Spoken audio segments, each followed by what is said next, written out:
All right, we're going to show you the tail of the tape, and there's not a lot between them. They're the same age. There's an inch between them in height and a half-pound in weight difference, and that's all. So nothing really to show you there. The difference, Jim Miller, 6-1. Anthony Morrison, 4-2. Let's take the rules, the unified rules of mixed martial arts. It's the 10-point must scoring system. Only the referee can assess a foul. Absolutely no strikes to the spine or the back of the head. No groin attacks. The fighter cannot hold the cage. There's no downward pointing elbow strikes. There's no throat strikes, heel kicks to the kidney, and there's no kicking or kneeing a grounded fighter to the head, that is.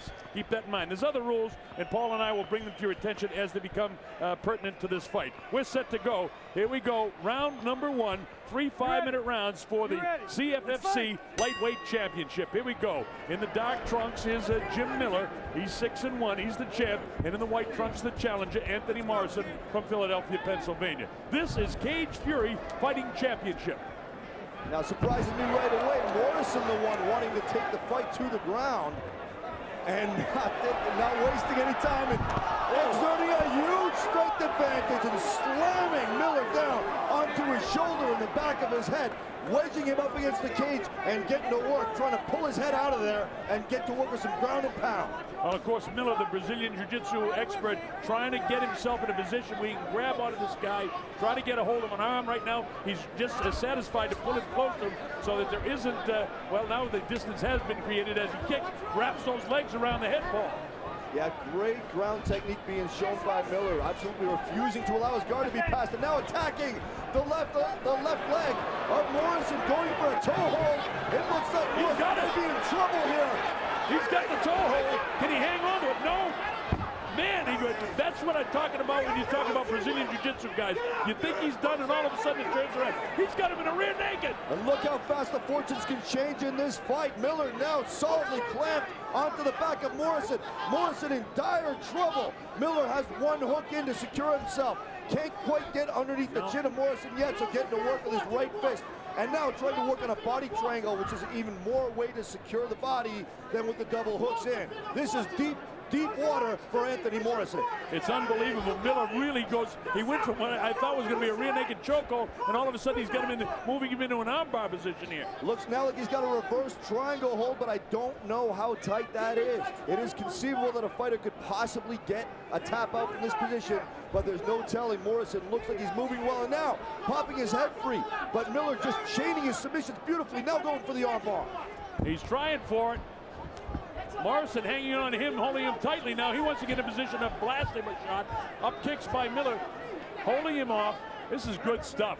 Now he bends the leg down, trying to get inside, but look at the way Miller creates the distance so he can't get at him. Now he finally is unable to unleash a blast, ripping him to the body. Up kicks continue to hold him off. Boy, this Jim Miller can fight from his back, can he? He's doing such a great job. I can't say enough about the ground game of Jim Miller. He's just seeked perfectly from submission to submission to submission, used his feet extremely well to keep Morrison at a distance, and now dragging him inside and holding a tight guard. Now it looks like he's possibly going for a gogoplata choke if he can get the instep across the throat of Anthony Morrison.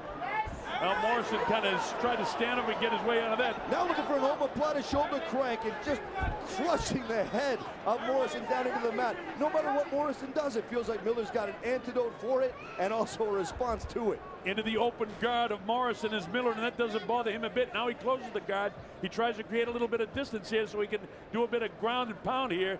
He really is being held in there by Morrison. Morrison doing a nice job defensively, trying to hold this guy up, and so far he has. He tries to get a forearm in there, and you see him holding it close, folks? That's because he doesn't want to get nailed with any shots. Finally, he breaks free of that. This is tough stuff by both guys on the canvas. Morrison doing a job opening his guard. Usually I don't advocate a fighter closing his guard, but in this case, I think it would be a good move for Morrison. He'd be well advised after that display of technical mastery on the ground by Miller to close the guard, try to stall the action, and right now when they get the stand-up that the referee has just implemented, try to force this into a kickboxing match. Paul, just as you said he should close the guard, that's exactly what he did, and he forced the referee to move and stand the back up. Can Morrison take advantage of this opportunity, though? And again, they're right into the clinch game. Let's see if we see any knees on the inside, any Muay Thai sort of kicks. Pressing him up against the cage is Anthony Morrison. Now he gets a bit of room. He tries for the Muay Thai knee on the inside, but can't quite land it. It's tied up here now. Who's going to get the throw? Trying to trip him. Nice sprawl there. and down they go. I was just about to say that Miller made a bad move by allowing Morrison to have his back, but instantly swiveling, attacking the arm, and now setting himself up for what looks like an armbar setup again. Well, he gave up the back to Morrison, and that's always a bad idea. Now he's getting kind of He's got the leg across the head, but no, Morrison gets away. Morrison just being stymied and stifled and stuffed on every single attempt. Miller walking away with this first round. Unbelievable. He had side control to Morrison for just a second, and all of a sudden he slaps right into the guard of Jim Miller. Now he closes it up, let him wrap up that head. Triangle choke attempt here. Is that no knowing how tight this is. He's got to get his right foot pulled back toward the shoulder. We are in the waning seconds of this round. A tap out. He's got him. He did it. Seconds from the end of the round. And Miller closes a triangle choke after an unbelievable display of groundwork and walks away with this fight. At the very closing seconds, Morrison had the idea that he could get out of this. Jim Miller closed right up on him. What a great finish for him, executing the tap out. Great victory for Miller, and really good ground game by both guys. Interesting stuff. Well, he's showing the effects of training with Renzo Gracie. You know, you train with accredited Gracie camp, and if you learn what they're trying to teach you, you're going to walk away with unbelievable ground skills, and that's exactly what Jim Miller showed us tonight. Looking at the CompuBox stats, the ground strikes in round one, also in the favor of Miller, but not by as much as you would think. 12 strikes landed out of 15 thrown. Morrison did well for himself with 10 strikes landed out of 15 thrown, but the strikes were not the story here. The submission game was, and it's a tap out by triangle choke for Jim Miller, still the champion. But the amazing thing here, when you take a look at the 65% landed, you know, folks, in boxing, a good round is considered 33, or 35% is excellent, 40% is sensational. Both of these guys landing 65%, Paul. Yeah, like I said, whenever you put a guy down on his back and hold him still, it's a lot easier to hit him. We're going to have a much higher connection percentage in this sport than in boxing. But you got to be in condition to hold it. Here's the replay. And here we see again early in the fight, and again, Morrison surprising everyone by looking to put the fight down on the ground himself, but Miller going there willingly, knowing that he had an incredible ground game. Morrison not intimidated in the least, picking Miller up, carrying him across the ring, and slamming him down onto his shoulder and the back of his head. That was a nice slam. Here we see again Morrison walking clear across the ring, and boom! Doing what he can to take some of the starch out of Jim Miller, but Miller's been there before, done that before. Here we see again, beautiful setup for the triangle choke. Miller getting his right leg across, pushing off the cage for extra purchase, cinching in that choke. It actually looked to me like that choke was too far down the shoulder and back, but he used his hands to assist the choke, pulled the head down, tap out, game over. Jim Miller now 7-1 and still the CFFC lightweight champion. And that's why great Brazilian Jiu-Jitsu effort. And again, you talk about the Gracie family and the Renzo Gracie training, and it certainly showed in this one. That was the difference in the fight as it worked out in the closing seconds of round number one. Well, let's get all the official particulars now as we go to our ring announcer, Chris Garrity. Chris? Ladies and gentlemen, referee Kevin Mulhall has called a stop to this bout at 4 minutes and 56 seconds of the first round. Your winner by way of tap out due to triangle choke, and still CFFC lightweight champion, Jim Miller.